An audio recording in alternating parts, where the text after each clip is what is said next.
guys, good morning. So today I had to get up super early, put my dress on, did my makeup. Well, I mostly got off my makeup.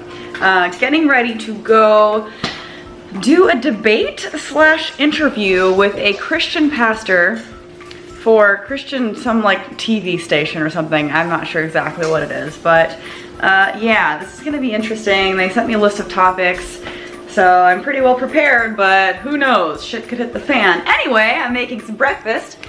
Yeah, frying some eggs. Yeah, toasting some bagels, and gonna make some coffee. Yeah, that looks good.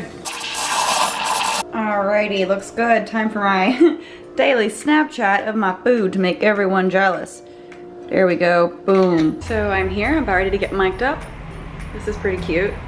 I want something like that for my apartment, but yeah, fingers crossed that it goes well. All right, so I just got out of that interview. It was, oh God, I'll explain more in the car. But right now I'm at Whole Foods. Never have I felt more LA than in a Whole Foods. But I just walked by this thing here, and it's like home remedies. People are looking at me funny for vlogging. It's home remedies, let me show you this. Discover your remedy. Push to start. All right, so today I feel despair. I'm gonna go with despair. I just despair everything. Can't cope with my despair. Oh, okay. All I need, guys, is sweet chestnut. That's all I need for my extreme mental anguish. Okay, so I just got back home and I'm still sitting in my car, and I wanted to just let all my thoughts out before I walk upstairs and forget what just happened.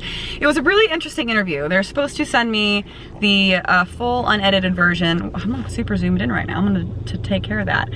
They're supposed to send me the unedited version so that way they can't like manipulate anything that I said, which I have a feeling they might do, just because I've watched some of these guys.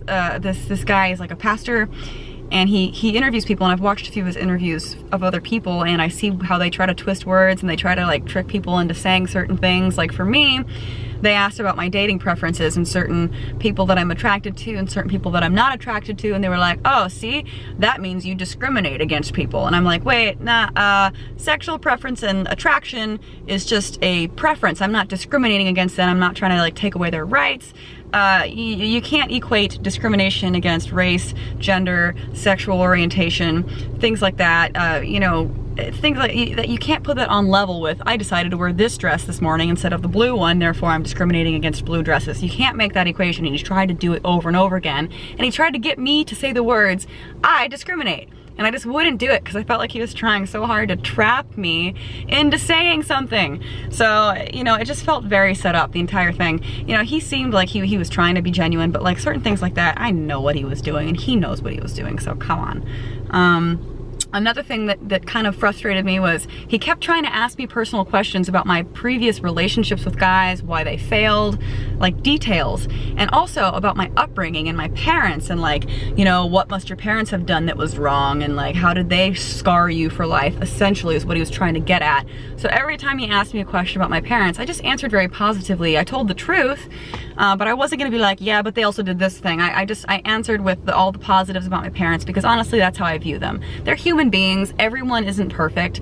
Everyone makes mistakes. I don't put anyone on a pedestal, including my parents, including my role models, because at the end of the day, everyone's human, you know? So being an adult and looking back on these things with a mature perspective, you know, it changes the way that you view mistakes that people make, you know, because we're all human. So I try to just focus on all the positives, because I know all he was trying to do was be like, oh, you have something wrong with you because of your parents and your upbringing, and therefore that's why you ended up the way that you are. And it's like, no, I don't have to have, you know, a perfect upbringing to not believe in mythical creatures. But anyways, and another funny thing, the first thing that he said to me whenever I walked in, and this is like something that for at least me, it set the tone for the entire thing. I walk in and he goes, you don't look like an atheist. And I was like, oh, what do you expect an atheist to look like? And he was like, I don't know, black, worshiping Satan. And he was like, he said it and then like laughed, but I think he was like kind of serious. So I was just like, yeah, no, I wore a dress and did my makeup and hair and stuff. So I don't know, that's just to give you an idea of the kind of experience. And then the funniest thing ever was we were talking about equality and like gay rights. and he said, "Oh, so you think people who aren't in favor of gay rights are racist?" I was like,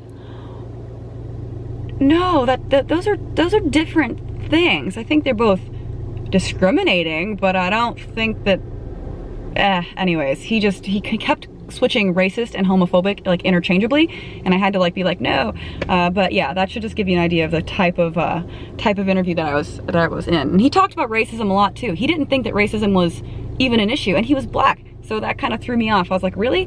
Not only was he talking about institutionalized racism, but he was talking about like no one in anywhere is racist. And I'm like, well, I know people personally who are racist, and he's like, no, you can't prove it to me. And I'm like, well, no, they're not standing next to me right now, but if you spend 2 seconds in the deep south in Kentucky or southern Illinois where I know people, you'll find them, I promise. And he's like, no, they're not really racist, it's just the socioeconomic status and blah blah blah blah blah, whatever. It was blowing my mind, the whole thing. So I get people's argument on institutionalized racism and stuff, but just to say that there aren't any ounces of racism out there in America or anywhere, it's just like, what? That was a special moment. But yeah, the entire thing was interesting. People think that it's weird that I do stuff like this, but I feel like, yeah, it's important, you know? I knew this was gonna happen. I knew that he wasn't going to like what I had to say, but you know, he wanted to have a conversation with me, which is good, that he was open to at least having it. I was down to have a conversation with him, so that was pretty cool. And also, like, you know, this is gonna go on like some local Christian TV station and his YouTube channel and his website and stuff like that. And they might actually let me post it on my YouTube channel too, which would be sweet. So, you know, I know it's not gonna reach a large audience, but you know, at least the people that watch him are people that I would really like to hear what I have to say. On my channel, I feel like what I do is important too, but in a sense, I'm kind of preaching to the choir, because people who subscribe to me already agree with my way of thinking, so it's not exactly like, you know, reaching new people, even though it does. You know, this is like directly reaching those people that I think need to hear it. And hopefully I argued and presented my feelings in a way that was able to resonate with people and not just immediately turn them off. I was trying to be so hard to be nice, but he kept talking about radical homosexuals and I was just getting so frustrated. Anyways, I'm gonna end this vlog. Hopefully in a couple of weeks I will have this video on my channel. If not, I'll at least be able to share it on his. Hopefully they don't edit me and manipulate my words, because I'm fearful of that always, since I've had it happen so many times where interviews are nitpicked and like certain words are put in different places and answers to other questions are used out of context, and it throws off, you know, what I stand for, and that is extremely frustrating whenever you work so hard to build up like a channel that holds certain strong viewpoints, and then it just kind of gets crushed by people who try to use you and expose you for other, you know, anyways, bullshit. So I'm gonna get the unedited version of this so they can't do that to me, so that's refreshing. And also it was an interesting day, and I wanted to vlog and let you know how it went. The set was really cool. I took a Snapchat, so if you want to follow me on Snapchat, it's at Jaclyn Glenn, JACLYNGLENN, and I'll put a photo here. It was like me. I took a picture of the set and drew myself. I'm obviously a very accurate drawer there of a stick figure. So anyways, I'm gonna go. Thanks so much for watching. Let me know what you think in the comment section below. Subscribe to this channel if you haven't already, and I will see you guys next time. Bye.